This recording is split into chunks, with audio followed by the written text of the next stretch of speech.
નામ અને વિગત. મારું નામ રવિકુમાર નરેન્દ્રભાઈ ઈસરાણી, ધોરાજી માર્કેટિંગ યાર્ડ. શું કહેશો ભાવ વિશે? અત્યારે શાકભાજીની પુષ્કળ આવક ચાલુ છે, એટલે શાકભાજીમાં મંદી છે.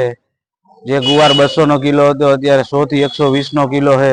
ટમેટાની પુષ્કળ આવક છે, ધાણા ભાજીની પુષ્કળ આવક છે, ભીંડાની પુષ્કળ આવક છે. ભીંડોજી 100-110 નો કિલો હતો અત્યારે 60 થી 70 રૂપિયાનો કિલો છે.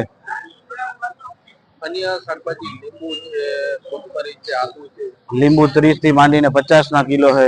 જે કોથમરી હતી 160-70 ની કિલો અત્યારે 100 થી 110 ની કિલો છે. બધી શાકભાજીમાં ફૂલ મંદી છે. જે રીંગણા 70-80 ના કિલો હતા અત્યારે 40-45 ના કિલો છે. મરચાજી 100-110 ના કિલો હતા અત્યારે 60 થી માંડીને 80 ના કિલો. દૂધી 20 થી 25 રૂપિયાની કિલો. રવિભાઈ, આ જે ભાવ છે